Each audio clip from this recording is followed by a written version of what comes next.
You got a notification on your phone today. It wasn't from Instagram. It wasn't from X. It was from the White House. The most powerful office in the world just launched its own app, and nobody fully saw it coming. For weeks, there were cryptic posts, strange hints, vague teasers. People thought it was a joke at first. It wasn't. The app appeared in app stores quietly. No big press conference, no countdown timer, just there. Millions of Americans downloaded it within hours. Your phone buzzed, their phone buzzed, everyone's phone buzzed. This had never happened before in U.S. history. No president had ever done this. Not Obama, not Biden, not anyone. But Trump did. And the question everyone started asking was simple. Why? Why does the White House need its own app? What does it do that Twitter can't? What does it do that Truth Social can't? You open it. The interface is clean, too clean. There's a news feed, but it's curated. You won't see the stories they don't want you to see. There are direct messages from the administration, push notifications sent straight to your lock screen.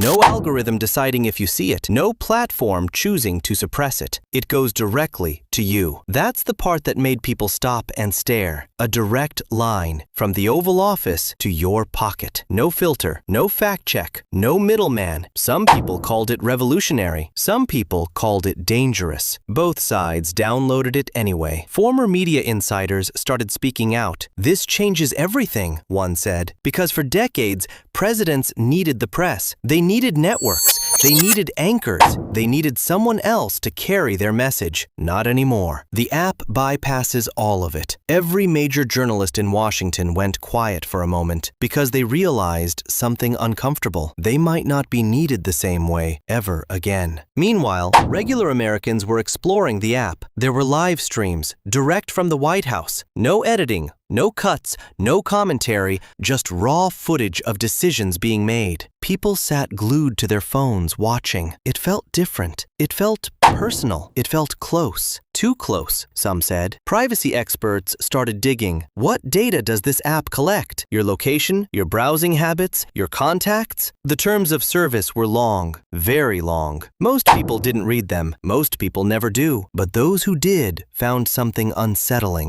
The data collection clauses were broad, very broad. Civil liberties groups raised alarms, but the downloads kept climbing. 10 million, 20 million, more. Political opponents called for investigations. Tech companies watched nervously because this app didn't need them. It didn't need Facebook. It didn't need Google. It was its own platform now, built by the most powerful government on Earth. And once a government builds its own communication channel, history shows it rarely gives it up. That's the dark part no one wants to say out loud. This isn't just an app. It's infrastructure. It's a system, a permanent system. And when the next president comes along, that system will still exist. That data will still exist. That direct line to every American who downloaded it, still there. You're holding your phone right now. The app is either on it or it's not. Either way, something shifted today. The White House is now in your pocket. And you didn't vote on that. Nobody asked if you were okay with it. It just happened. One notification, one download,